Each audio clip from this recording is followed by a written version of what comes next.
St. Patrick's Day is right around the corner. What better way to celebrate than traditional Irish corned beef and cabbage?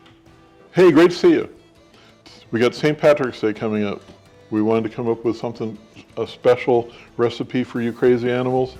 So what better than corned beef and cabbage? Now I know that that's not the most original idea, obviously. It's pretty much a traditional idea, but we wanted to come up with something a little bit different. And by going different, we're actually going to go old school. Because if you go and look at a lot of the different recipes that are out there, you'll see predominantly it has either to do with braising in liquid or in the oven or in a slow cooker. And both of those are fine. I've done them before and it works.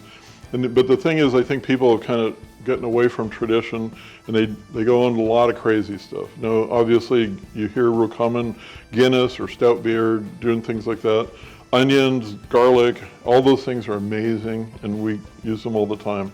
But today we wanted to go old school. I'm using a recipe, kind of comes from my family. I actually learned this from my grandmother. And I happen to be Scottish, you know, but my grandmother was actually Irish. And she taught me a traditional New England corned beef. I was born on the East Coast, but I grew up on the West Coast. As time went on, I really did learn to appreciate a lot of the food from the East Coast. And really, when it comes down to it, a lot of those East Coast traditions actually come from the motherland of wherever the different people came from. In this case, Ireland, Scotland, that sort of thing. The beauty of this is you're going to find this is a perfect recipe for everyone. If you're a beginner, it's so easy because it's a simple recipe. If you're an advanced cook, this is a great recipe for you because it gives you a chance to throw stuff in a pot and just chill, get drunk, or whatever you like to do. But the point of it is, it literally is one of the most simplest recipes that we'll ever cook. But it's also actually one of the most flavorful because when it's done right, the meat itself carries the flavor through. And we do have a little twist that we put into it, but you're going to see this is so super simple. So with that, let's go ahead and get started. So we start out with our corned beef. Keep in mind, corned beef is nothing more than brisket. You can get flatter the point, or you can, if you buy them big enough, you can get the whole brisket. This is a section of flat. And so when you buy the corned beef, it'll come with a little package of spices, which are mustard seeds. It has a few different pickling spices. Keep that bag. So as far as prep, all we're going to do, actually all we've already done, all you need to do is we're just take it out of the package, rinse off the pickling spices, pat it down dry with a paper towel, and just make sure you keep the little packages pickling spices. Then all we do is set it into a pot. Here we're using a Dutch oven, but you can just use any pot that's big enough for it. So this is a little bit of a variation on the original recipe, but actually not really. In the original recipe, they would use beef stock, but the difference is we're using store-bought, and my grandmother would use just make her own.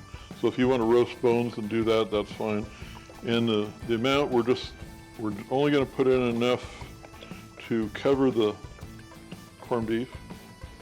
And then we're going to supplement after that with water. But the first part of the cooking, that's why you're going to see this is so simple, is the first part of the cooking, all we're doing is cooking the beef. We're not adding in all the vegetables and everything else. That's where a lot of people, I think, have strayed from the recipe and they wonder why their vegetables are mushy and kind of gross. So what we're going to do is get this thing going, bring it up to a boil, and then simmer for about 2 hours. And the way that you test this is just looking to see if a paring knife will go into it fairly easily, then that is when it's going to be good enough. But you can turn it a couple times, but really it's going to be like everything else, just set it, get it on a simmer, and then we'll cover it and let it go for a couple hours, maybe check on it after an hour, and then every 30 minutes after that. So I'm going to go ahead and put in these spices.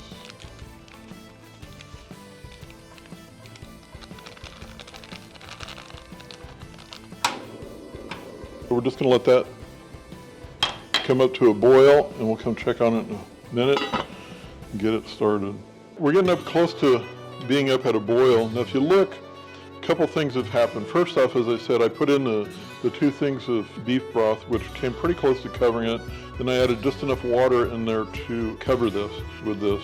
You'll notice that you get this white foam that's floating at the top, and that's just things that are coming out from the meat. As the fat is rendering, as the beef heats up, stuff will come off of the meat, and there's nothing wrong with that. You can skim that off and you can get rid of it, but just keep in mind you got your pickling spices in there. So I usually let it go for a little bit until everything gets heated up and rolling and boiling. Then you'll see the pickling spices will kind of mellow out and get down into the solution. But another thing that happens as the beef is heating up, it's actually expanding. I don't know if you can see that from the picture, but it's actually swollen up a little bit. So that's okay. We'll just leave that the way it is, because as it heats up more, you'll see internal fat will start rendering out. Here you can kind of see that it's starting to come into a boil. And we're going to get that up just a little bit more into a boil, and then we'll lower it down into a simmer. And then we just let it go. But like I say, you can check on it every so often. Right now on this one, I'm pushing it down. It is floating up a little bit, but it really is still just swollen that much more from when we started. But it'll go down here as it cooks. All right, so now we get up to a boil. So I'm going to back this off down to a simmer.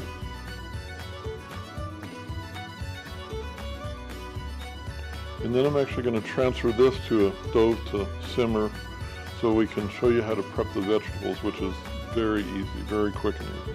While it's simmering, you want to have it covered so that heat is all the way encompassing even over the top of the corned beef. All right, while the corned beef is simmering away, we're going to go ahead and you're going to see how quick and easy it is to prep the vegetables. For the cabbage, all we're going to do is cut it into quarters.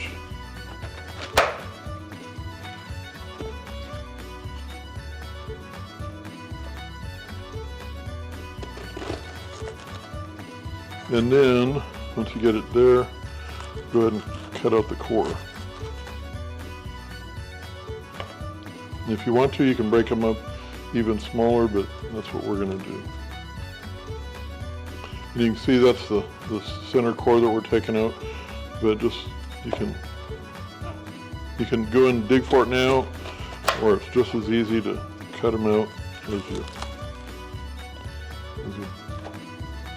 cut them into quarters. Potatoes, very simple.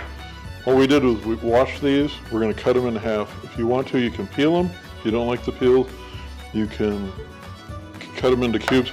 It's kind of do whatever you feel like doing.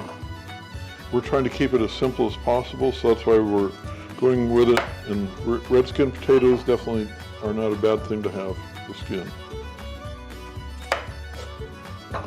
Again, nothing fancy, we just cut them up.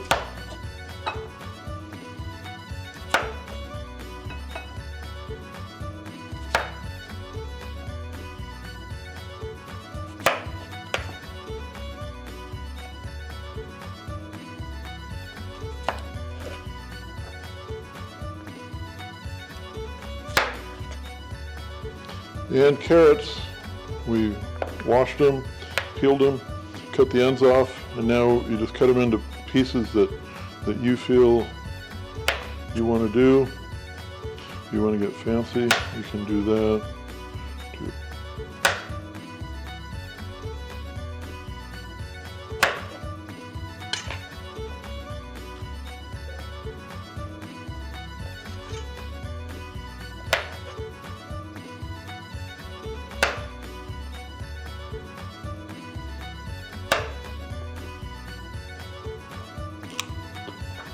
And you can have people steal it from you.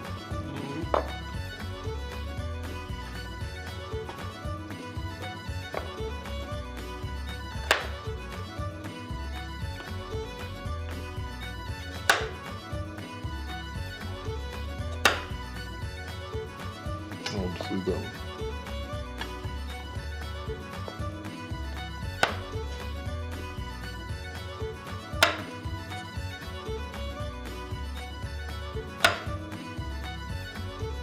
Nice. Use these as bait for the cameraman.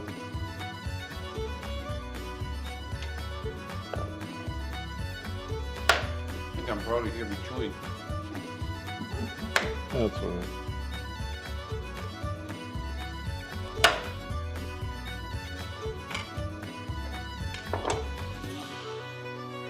And that, my friends, is it for the prep.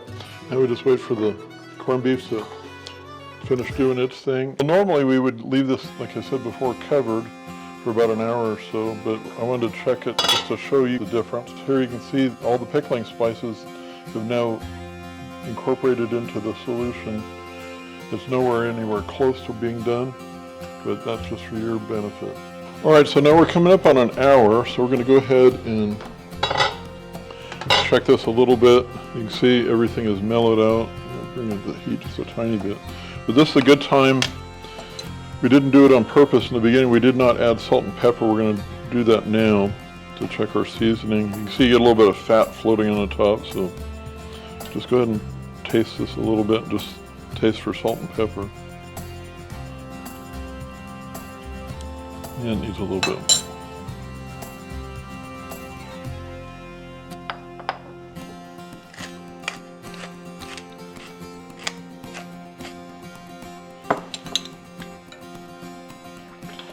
That's pretty good. All right. So now, as you can see, it has shrunk down a little bit, and this is a good time to go ahead and turn this bad boy over. And now we're just going to let it go. We've got probably about another 45 minutes to an hour. We'll check it again in 30 minutes, and we'll just do a test, start testing it at that point. But we don't usually, something this size, wouldn't expect it to be up there until about 2 hours into the program. All right, so now we're coming up on our 2 hours. So we're going to go ahead and check this bad boy. You can kind of see what we're looking for. That should go in with really no resistance. We're getting a little bit, it's close, but it's still got a bit to go, which is perfect because now we're going to add in some vegetables. And with that, what we're going to do is go with these potatoes here for a few minutes, potatoes and carrots, and then we'll add the cabbage in last. And we might have to take some of the liquid out. What we'll do is do the potatoes and carrots, and we'll come back and then take the corned beef out, and then do the cabbage with the corned beef out of it. And you can see we got a little bit of fat on top. You can take that off now or just wait. It doesn't really matter. Just try and skim it away so I can taste a little bit, see if we need to adjust for salt and pepper. No, it's good. About another 10 or 15 minutes, and then we'll take the corned beef out. All right, we'll go ahead and check this. I think it should be pretty darn close to being done. You can see here, let's see if I can grab this with a tongs so you can see it.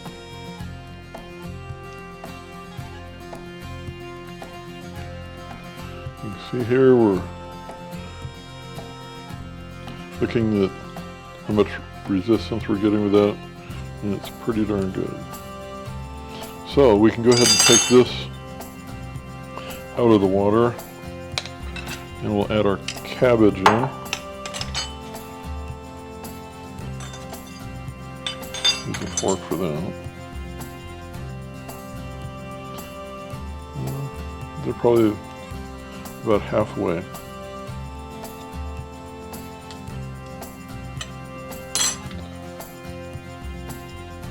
So this, once it starts cooking and wilting, the cabbage will break up and incorporate down into everything else. All right, so we'll come back and check that here in about 15 minutes. So I think we can, at this point, take out our veggies. And you can see that these are falling apart good.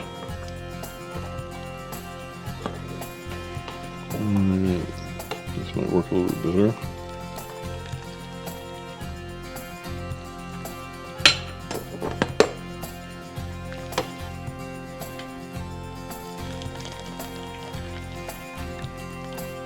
Now, one thing if we want to test, we're looking for is just see how easy a fork goes into that.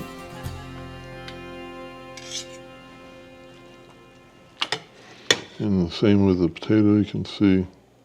All right, so we'll get this stuff out of here and get this plated up. We're gonna go ahead and get this cut up. Now, the easiest way to do that is to kind of, we've got two pieces, we'll just break it apart here a little bit and then get it cut. To make it where you guys can, see a little bit clearer. If you look right here, we have the grain of the mussel running out this way.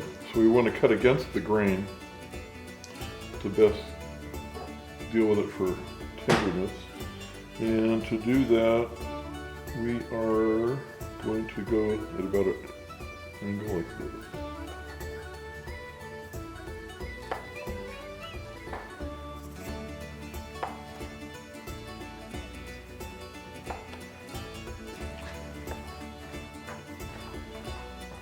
Just this, I have to check it.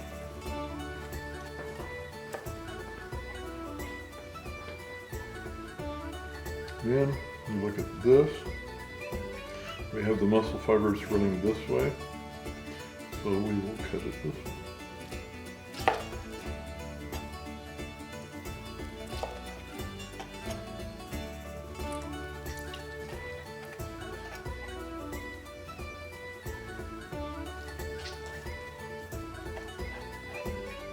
How does it taste? Terrible. I need some more to check it out. Make sure my taste buds tell me the truth. That's good. Alright, so that covers that. Now we'll get this plated up and make it look presentable. Alright.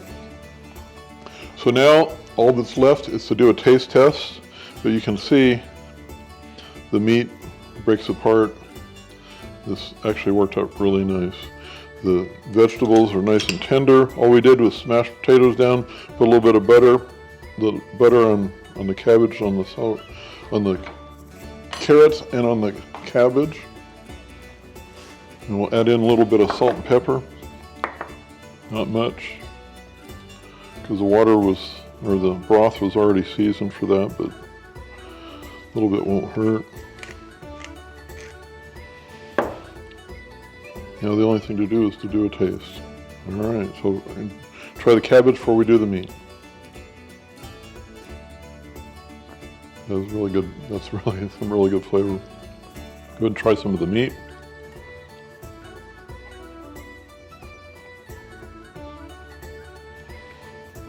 Brings back memories for me for a long time. It's probably been about 10 or 15 years at least since I made this recipe. And I need to add it back into the repertoire, so to speak. All right, Abe, you want to go ahead and try?